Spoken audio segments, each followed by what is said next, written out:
Welcome to Color Me Happy. I'm your host, Brandy Hofer. Thank you so much for being here today and taking the time to listen. I really appreciate your time.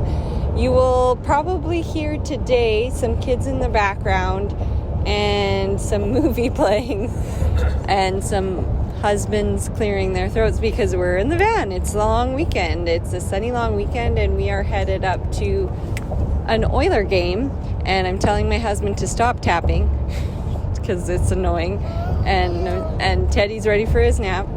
But I'm editing today because I like to make use of any sort of free time.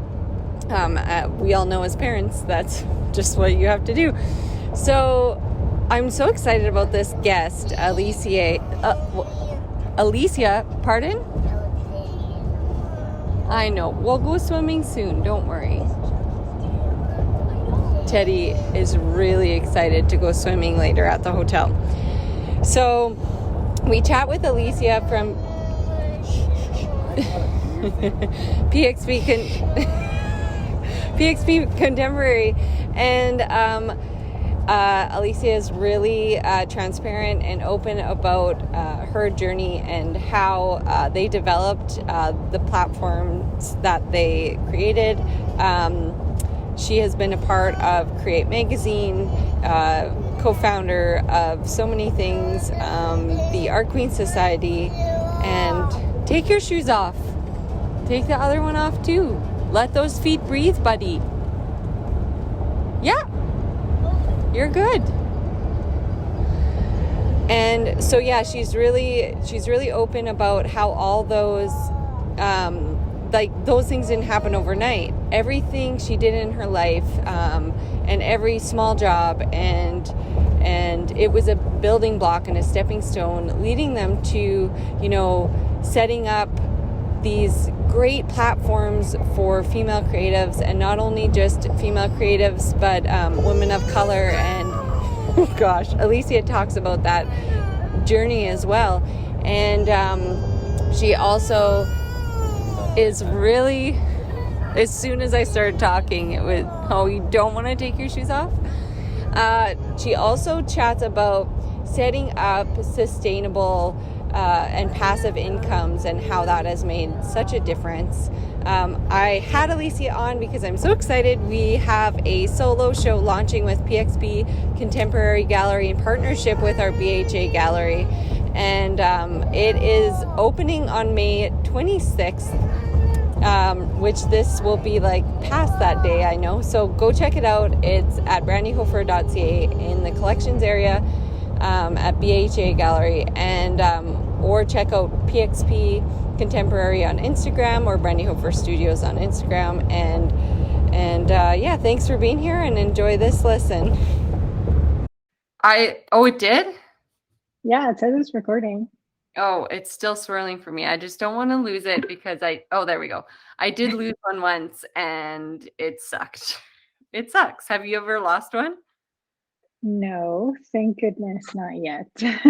Kat has, and she's told me about it. Why isn't it uploading?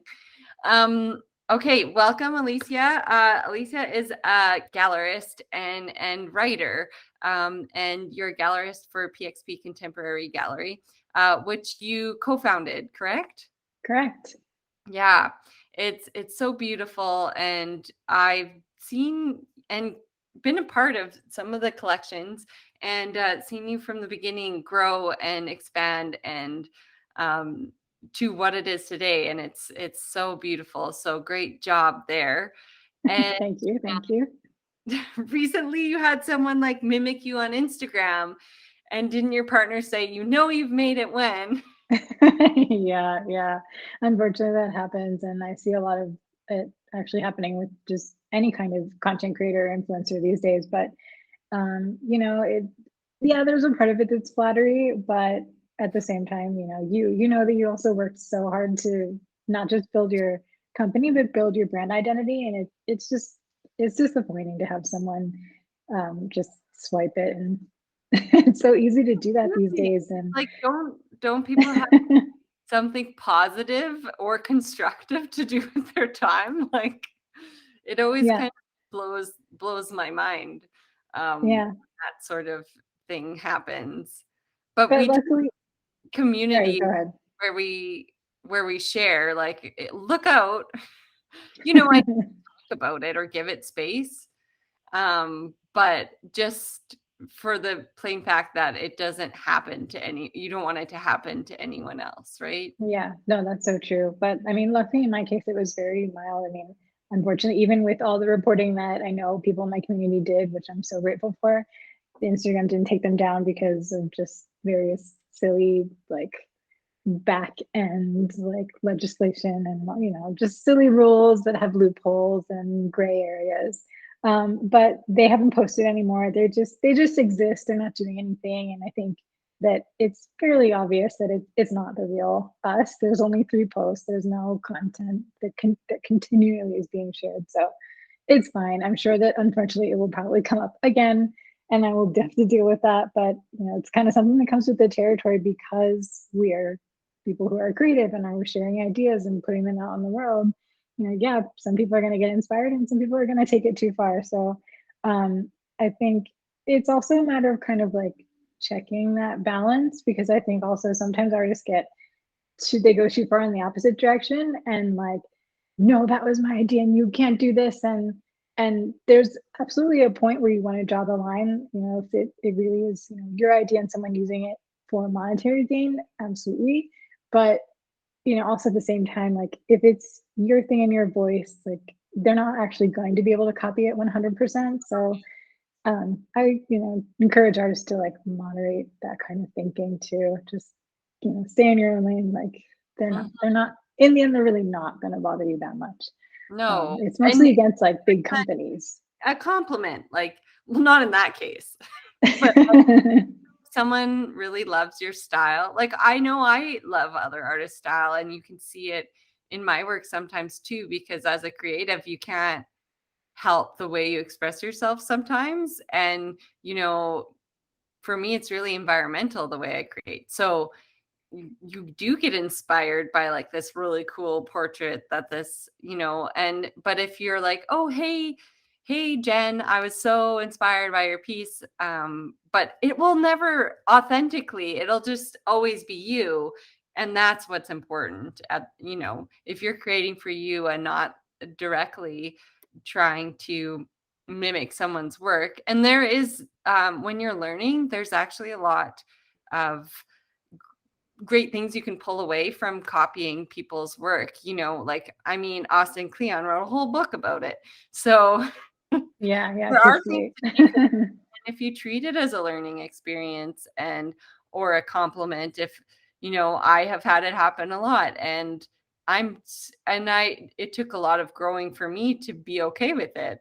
And now I'm like, I do what I do, and that is so great that they are creating and being inspired. And that's at the end of the day what you chalk it up to. And then I make a new friend. That's what I think. I'll just make a new friend, and can I help you in any way, right? Mhm. So you guys have a show right now in the gallery with 3 artists. Correct. So it is a show called Trio, and it is in celebration of the gallery's 3rd anniversary already, which I cannot believe. But I guess the pandemic kind of like speeds up everything or slows down everything. I don't know at this point, but somehow we've made it to 3 years. Thank goodness. And we're celebrating with this 3-person show. So it's our first show with only 3 artists. Usually we do these larger productions of a show, and so this one is 3 artists. They're all women artists, and they also are figurative artists who paint women. So I thought that was kind of a nice tie in together. They are Kirthana S. Kumar, Brittany Atkinson, and Winnebay Lopez. So they're all very different. Their styles are very different, but they are very colorful. They're lively. I think they're just kind of fresh for summer, heading into these warmer months if you're on that side of the world. I think, yeah, they're just, like I said, just kind of very light, nice for this period and celebratory. So it goes along with the theme of celebrating our anniversary. Yeah, it's a really beautiful collection. And obviously, I love seeing female artists being supported. what is your point of view on that? Because I did so you're a part of the Art Queens, obviously. Yep. And so you were there and you see a lot of what goes on, and I got to speak actually last month. Was it last month? Yeah. Mhm. About that topic specifically. And the stats still are 28% are only female. So as a gallerist, is that important to you to represent that voice of a female creative? Absolutely, of course. So, I mean, I've been in the industry for over a decade now, and when I was growing up in the industry, working in contemporary galleries, I absolutely saw the disparities between men and women artists. But not only that, obviously I'm a woman of color too, so I didn't see people like me, not just because they weren't women, but because they weren't people of color either. So, absolutely, it's so important.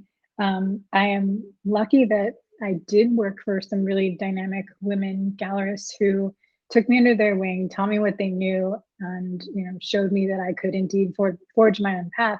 But at the same time, you just it's so different when you walk into a room and you're the only one who looks like you. So even if it's not overt, even if everyone's super nice, you still notice it. It's an underlying thing. So I love to use my small influence that I have at my platform to then make that, even though it's virtual, make that space where other artists who, might be considered other or different or minority can feel welcome. And I hope that I've done that in the 3 years that we've been in business. So it's a core part of the mission, and I hope to just continue to support women artists, minority artists, and I also hope to see more platforms like mine, but even doing things that are a little bit different as well, continue to support as well. Because as you mentioned, there's been progress and that's great, but there's still a lot of work to be done.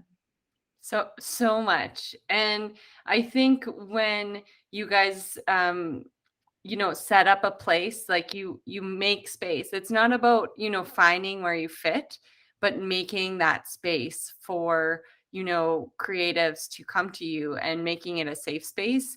And I think when I don't think you all knew how much the Queens was going to expand from at the beginning. Like, obviously I wasn't in those initial like planning. It was probably like, we should do this. It might be a good idea. And then you're like, holy shit. I feel like it was a little like that. Um, but, it takes a lot of, minorities and women to work together to create that space for themselves, right? Um, Mhm. Obviously, with with being a female artist, and so it's almost been, yeah, it's like 15 plus years for me, and those initial years were a big struggle because there was no example. Like you said, there was no example of someone I could follow. So you idolize these males in the industry or try to find or forge your path similarly to them. And it was just like walking up against doors that were closed and they weren't going to open for me because they didn't resonate with my voice or my message or the emotion of my artwork. And Mhm. so finding you and Kat and the Queens and the support that you've given to not only myself but so many others has been integral uh, to it. Just it feels good in my heart, and it gives like it gives me a voice, and it you empower women. um and so thank you for empowering me and my journey. And of course it evolved into like motherhood, and then motherhood is that's a whole nother level of like we are confused by what you're doing there, right? Like in the gallery world or the art world, like breaking through the barrier of I'm still a professional artist and consider myself at the same scale as you, but to be accepted is a whole nother thing in itself. I've found, but I'm working every day to change those and battle those stereotypes. Yeah, that's been another huge topic that I've noticed as well. I mean, that's not a part of my life yet, but I hope that one day it will be, one day soon, maybe. So it's absolutely something that I've been thinking about more recently. You know, how will this affect my career, and how other people perceive that it might affect my career. But ultimately, it shouldn't. You know, everything that happens really should be my decision because it's my decision and my body, my family. Like, I don't understand how it should have an effect on anyone else. But you're right. I have seen others just really face a lot of challenges in balancing their art career, not because of the actual time, but because of the perception that, you know, them taking time to start a family somehow equates to them not putting as much stock in their artistic career, which is bogus. So, yeah, I mean, but going back to the idea of just building this community, it actually even goes back to creating before that fresh paint. Like when Kat and I came out of school, we were still in touch, and that was amazing that we had that relationship. But both of us were trying to find our way in the art world, and it was just really difficult because exactly what we've been talking about already. The community, we didn't find enough opportunities for really young artists. We didn't find mentors really to look up to until later on. And so we felt like this is what we needed. So that's what we created in different ways. Yeah.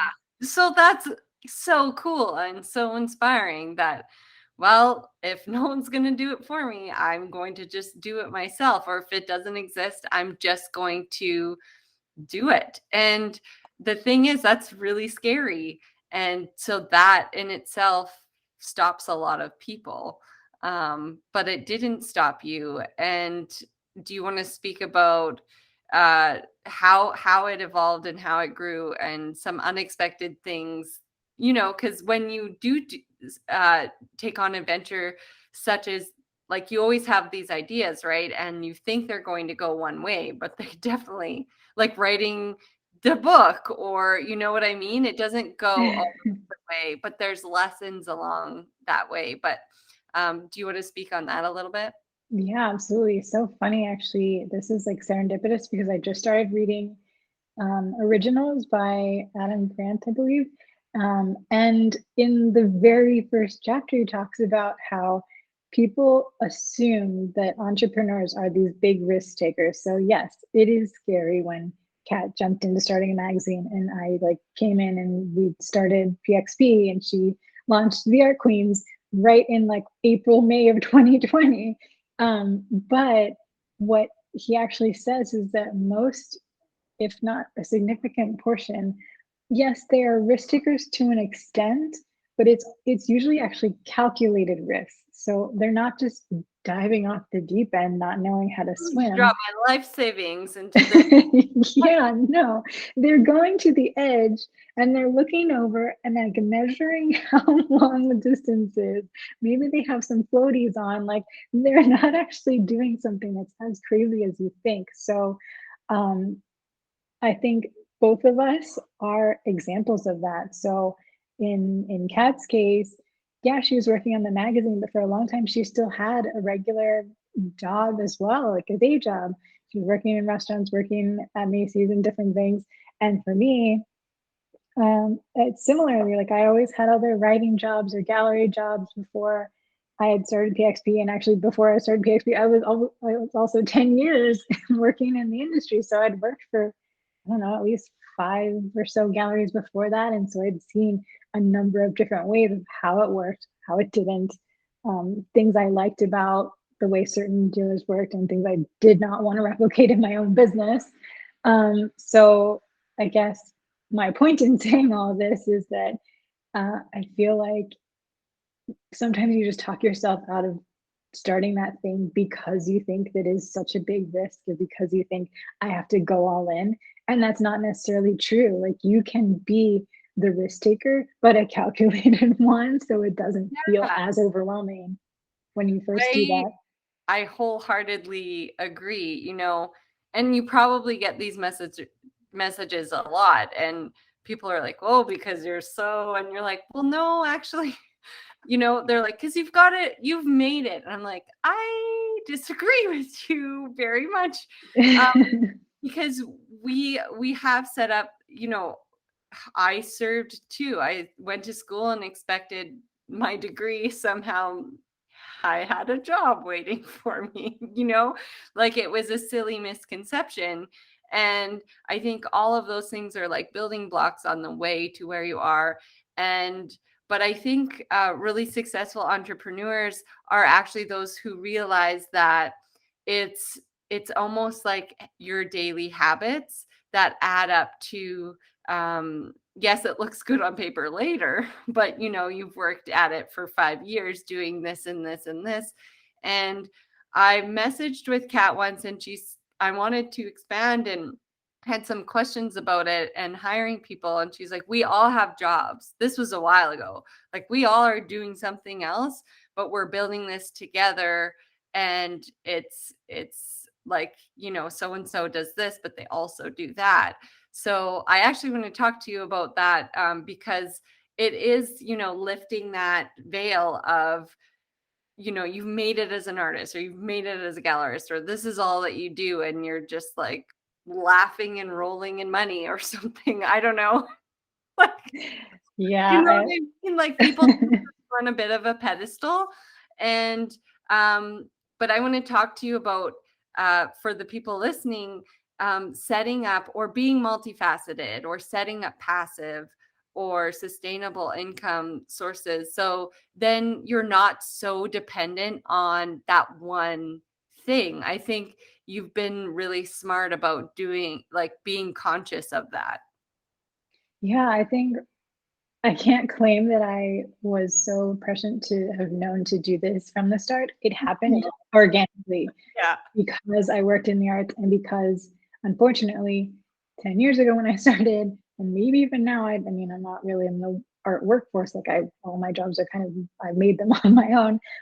But when I started, no one job paid me enough of a salary to live off of. So I had to always have multiple jobs, even if it was like two or three at the most. Well, I guess at the most I have now, but at the most I was working four different jobs to make ends meet, and it was kind of crazy. I definitely had to balance a lot, but um, it ultimately allowed me to, one, still work in the arts. I was sometimes balancing with different careers in the fitness industry. So I was like working at a boutique spinning studio, or like I worked as a lifeguard before, different random things like that. And but I guess from that, eventually it it was like enough to build experience working in different capacities. So I learned about e-commerce in one job, I learned about social media in one job, I learned about building websites in one job.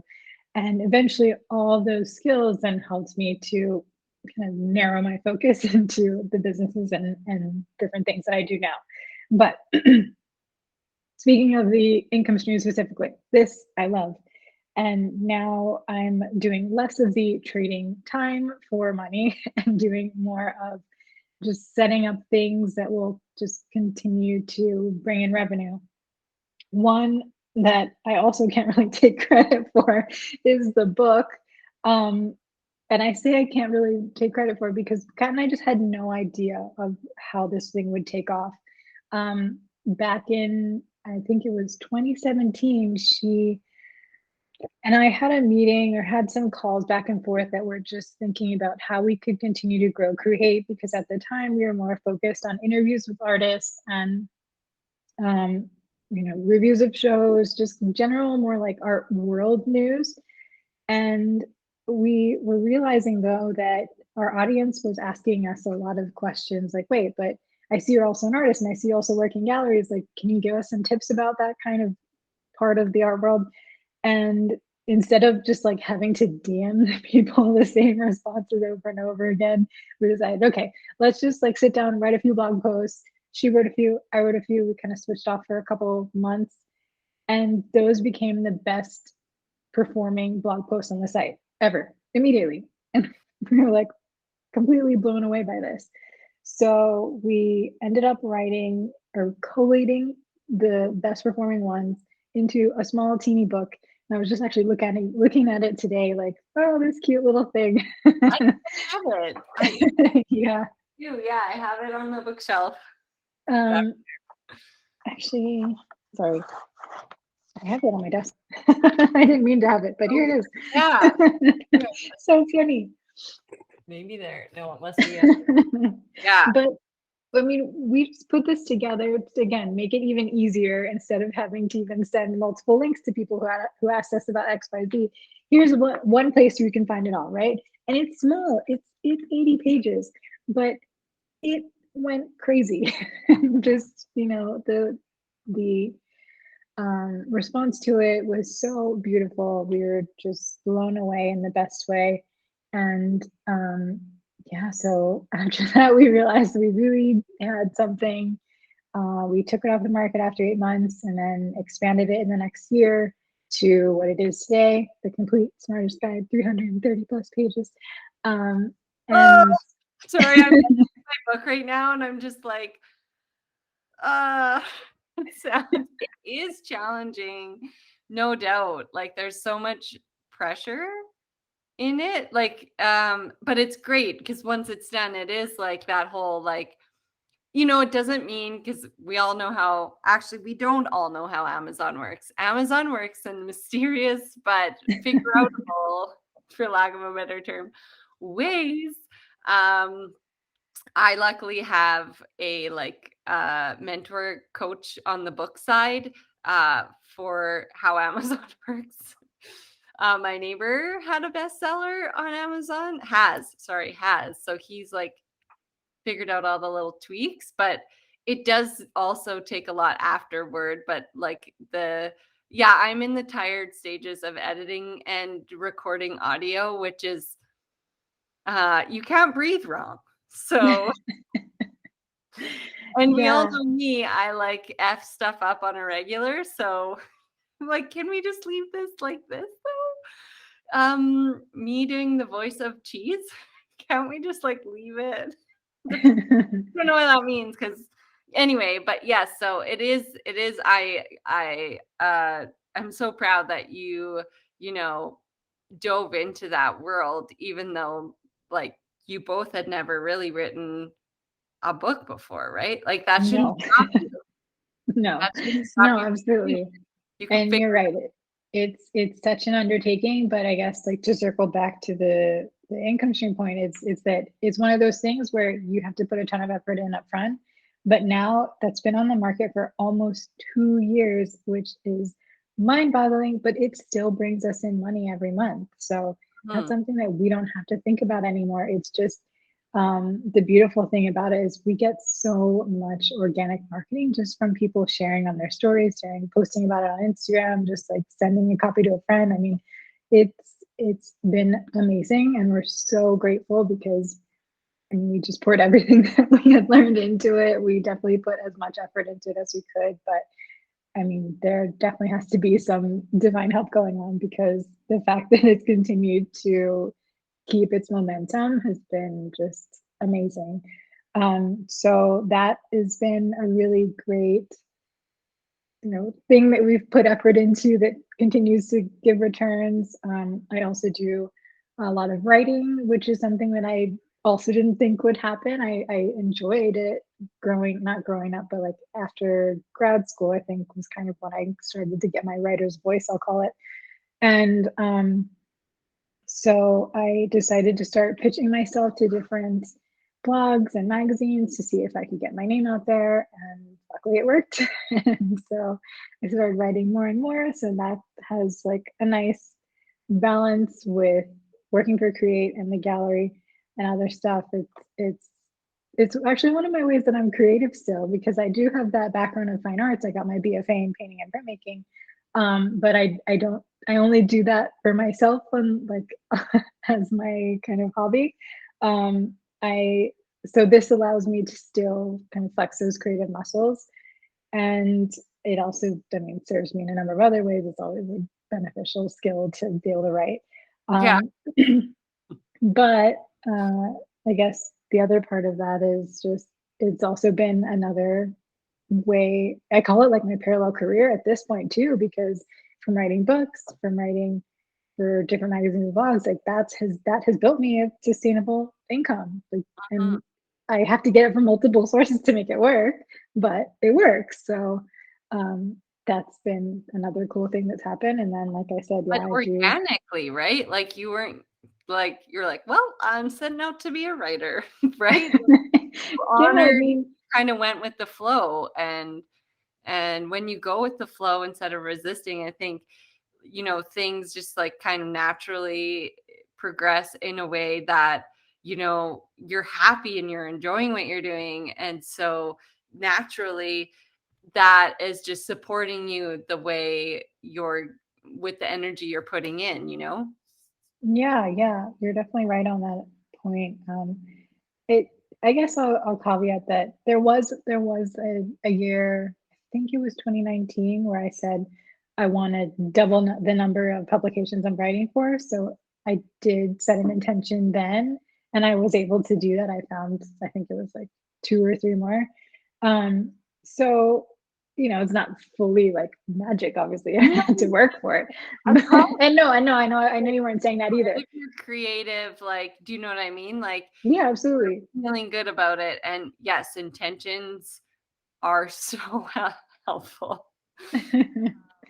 as we know. But good for you for doing that, and not like setting a bar on where you needed to be, but where, to think bigger. I think we're our own worst like critics, and we're our own worst, like, we put boundaries on where it could be. And sometimes other people can see something that you don't. And or like, did any of when you set your intention, were some of those people reaching out to you, or did you go after those? At that time, I was fully pitching myself, but after that, once I did get that initial round, now people and opportunities come to me. So it's, yeah, it's all about like that initial work, and then it eventually starts working for Yeah. you. No, I hear that. I know, one morning I woke up with 23 messages, like you said, and I was like, I need to write a book because I will answer those people back because I'm a nice person. But Yeah. clearly people want to learn something. I think it all comes back to like, how are they doing that? And I want to know, I'm inspired, and how can I support them? Like, people genuinely want to support you, and but also learn something from you. And I think a book is a great way to express that. Hmm. Hmm. Yeah, and there's so many options and so many ways artists and creatives can work, like as a writer, as a painter, as any whatever you are. There are um, and there's ways to learn if you don't know how. Like, there's people who have done or are doing it, and that's why like the Art Queens is such a great resource, because it's just like a stockpile of videos. If you want to be inspired, you go here. If you want to learn how to do murals, you go here. Or do you know what I mean? It's really great. And there's so many options, like passive income with prints and or partnerships and collaborations. I mean, you guys do a lot of collaborations as well, right? But Yeah, yeah. and you go after them. Absolutely, and that's also something that that's one of the reasons that Kat brought me on back in 2019, question mark. It's been a while now.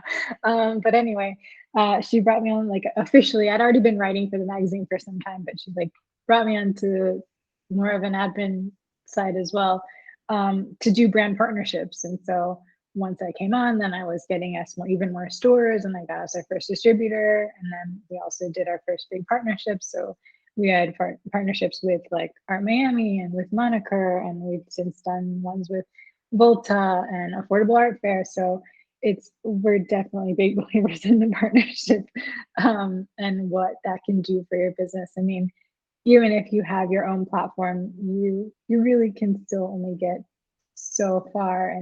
And like, I don't mean to say that something like, you have limitations, like, yeah, you can still have a huge platform, but you can also find a lot of other really exciting like businesses or brands or artists, individuals, curators, writers who are doing things that kind of align with what you do. So why not take advantage of that? I mean, the Instead of best ones this are like person working doing both this, ways. this person doing this, and it's the same thing if you work together. I just had a podcast interview yesterday about that specific topic. What if you just Mhm. like bring together services? It's just so much more powerful, or it is more powerful. I don't think that was a sentence. And that's okay. Speaking of not knowing what you're getting into, with podcasting, I was like, well, I love chatting. We'll see how it goes.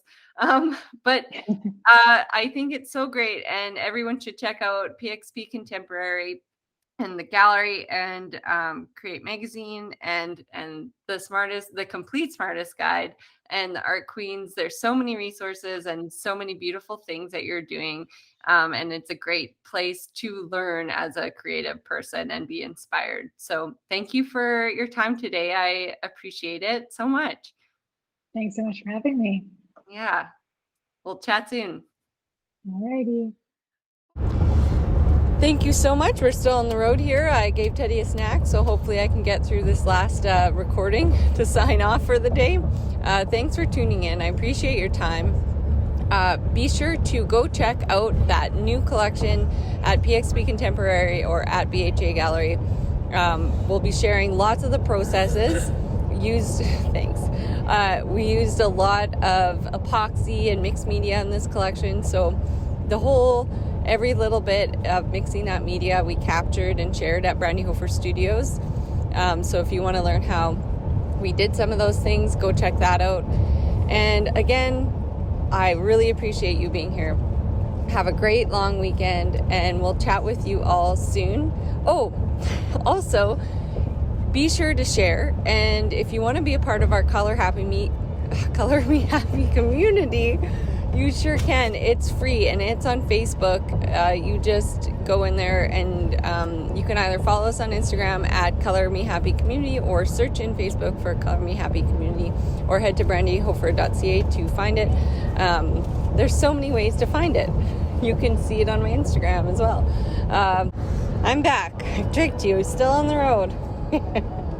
I actually wanted to play the full track of Swear by the Moon. It's actually my brother's band, and my brother and his music partner's band, Megan, and they have so kindly agreed to let me use that track on the intro and the sign off to this podcast. So I'm going to attach the full version, and this is Pirates. It's called Pirates, and it's their new album, so you can check that out. It's on everywhere where you can get music, so wherever you listen to music, check that out. Swear by the Moon, and you can find them on Instagram as well.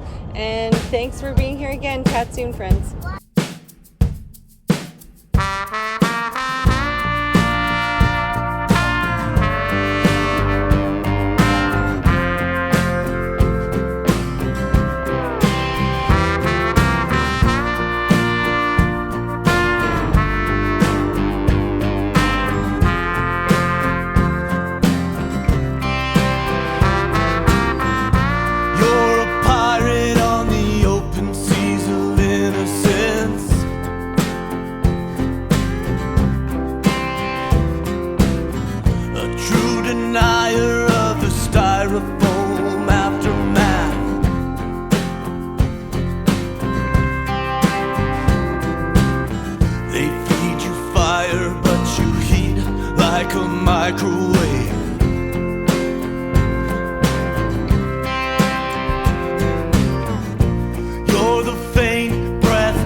A fall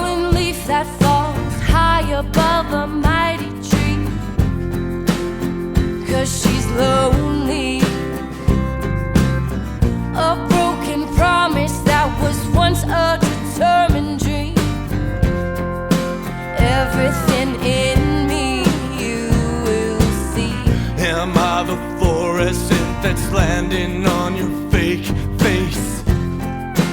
You can take it all from me. Am I the wallpaper that you hang when I'm out of style? I will tear you down, tear you down. I look suspicious, rip me open like a suitcase.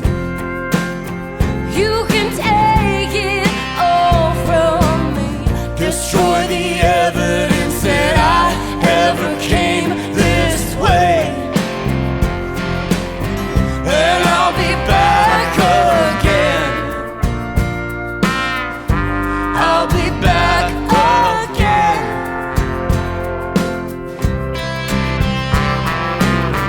You keep on fighting 'cause it's too hard to let it go. And you remind me of a West Coast overdose. Just treat me gentle and lock me up before you go. And if I should fall, oh my love, you will never know. And I look expensive and you hang me up like a You'll painting. never know, no, no, no. And everybody walking by me